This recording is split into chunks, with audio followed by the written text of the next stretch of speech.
Sir, कल संपूर्ण क्रांति मोर्चा के विभिन्न दलों से बैठक हुई, क्या कहना चाहेंगे सर? कल है 25 मई को जक्कनपुर में अपना किसान पार्टी का दफ्तर है, वहाँ जन मोर्चा का और संपूर्ण क्रांति मोर्चा का ज्वाइंट मीटिंग हुआ, जिसमें करीब 20 पार्टियाँ, कुछ राष्ट्रीय पार्टी और कुछ राज्य पार्टी शामिल हुई।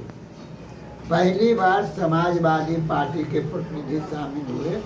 वो बनारस से आए थे, महावीर सिंह यादव, वो समाजवादी पार्टी के ऑल इंडिया सेक्रेटरी हैं, और उन्होंने ऐलान किया कि बिहार में हम जन मोर्चा के साथ चुनाव लड़ेंगे। पहली बार तय हुआ जन मोर्चा के चुनाव में कि हम बिहार के 240 सीट पर चुनाव लड़ेंगे। पहले 200 पर लड़ रहे थे, अब हम लोग 3 सीट को भी नहीं देते हैं, 240 सीट पर चुनाव लड़ेंगे। और दावा पेश किए हैं कि जन मोर्चा की ही सरकार बनेगी।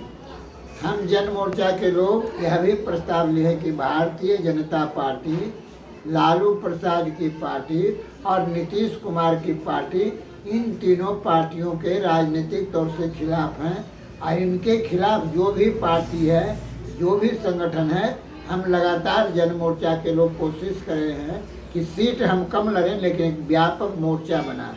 मोर्चा ने अपना 20 सूत्रीय कार्यक्रम भी तय किया है।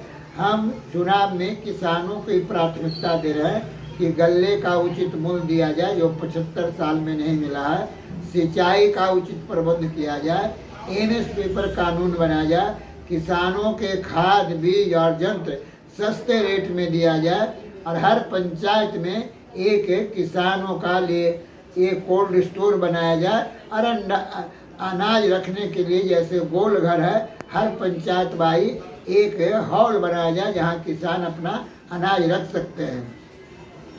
दूसरा मुद्दा हम लोग का है बेरोजगारों का, कि बिहार में बड़े पैमाने पर जो अनपढ़ मजदूर हैं, मेरे बेरोजगार हैं, और पढ़े लिखे दोनों बिहार से बाहर जा रहे हैं। तो यहाँ पर जो जितने चीनी मिल हैं 18-19, जन मोर्चा की सरकार बनेगी तो हम सभी चीनी मिलों को खोल देंगे, और जो उसमें काम करेंगे, जो बेरोजगारों को काम नहीं मिलेगा, उनको काम मिलने तक 2000 बेरोजगारी भत्ता दिया जाएगा।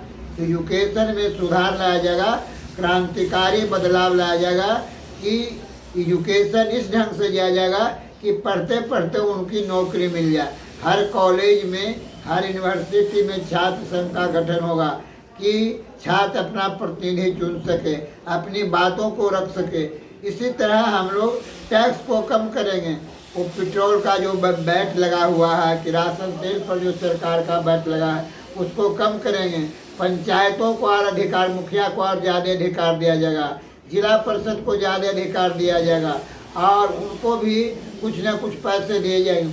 JP सेनानी जो हैं, जो 42 के हमारे गार्जियन हैं, जो अंग्रेजों से लड़े थे, उनको अभी 55,000 रुपया केंद्र सरकार देती है। लेकिन 74 में जो आंदोलन हुआ जयप्रकाश राव के नेतृत्व में, सेव द डेमोक्रेसी, जनतंत्र को बचाए, उनको सिर्फ 15 राज्यों में पेंशन मिलता है, बिहार में 15,000।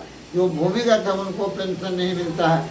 हमारी सरकार होगी तो भूमिगत हो या जेलबंदी हो, सभी को 25,000 रुपये दिए जाएंगे। शराब को पूरी कड़ाई से बंद किया जाएगा, वृद्धा पेंशन 3,000 किया जाएगा। इन्हीं सब मुद्दों पर हम लोग चुनाव, इलेक्शन कमीशन से आग्रह है कि 15 साल के लड़कों लड़कियों को वोट देने का अधिकार दिया जाए, और चुनाव का पूरा खर्चा चुनाव आयोग वहन करे। इन्हीं सब मुद्दों पर हम आगामी 2025 का चुनाव लड़ेंगे। 2025 का विधानसभा का चुनाव है सर, और आपने कई पार्टियों को मिल करके आप लोगों ने जो है चुनाव लड़ने का वादा किया है। 240 सीट पर, और कहने का मकसद है कि जो भी है आप 240 सीट पर चुनाव लड़ेंगे। क्या आप लोगों में क्या तालमेल हुई है? आप लोग कितने, अपने जो विभिन्न दलों के दल है, उसमें कितना सीट शेयरिंग का भी बात हुई है क्या? यहाँ तक है शेयरिंग की बात हुई है। 18 तारीख के मीटिंग में सभी दल ने अपना अपना दावा पेश किया था।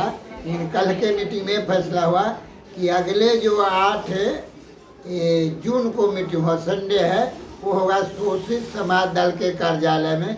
उसमें तय हुआ है कि अपनी अपनी पार्टी से लोग कौन कौन सीट लड़ेंगे और उम्मीदवार के सीट लाना है, उम्मीदवार का नाम और सीट की संख्या, और तब हम लोग मिलाएंगे। उसमें जहाँ पर टकराहट नहीं होगा 8 जून को हम अनाउंस कर देंगे। जहाँ पर टकराहट होगा वहाँ जो समन्वय समिति हम लोगों की बनी है कोर्ट, उसमें तय होगा कि जो अच्छा उम्मीदवार होगा उसको हम लोग आगे करेंगे, जीतने वाला। चलिए परिचय दे दें, ये हुआ है। परिचय दीजिए। परिचय मेरा ब्रह्मदेव पटेल, जन मोर्चा के बिहार के अध्यक्ष और संपूर्ण क्रांति मोर्चा के राष्ट्रीय अध्यक्ष, ब्रह्मदेव पटेल, जेपी से नाम।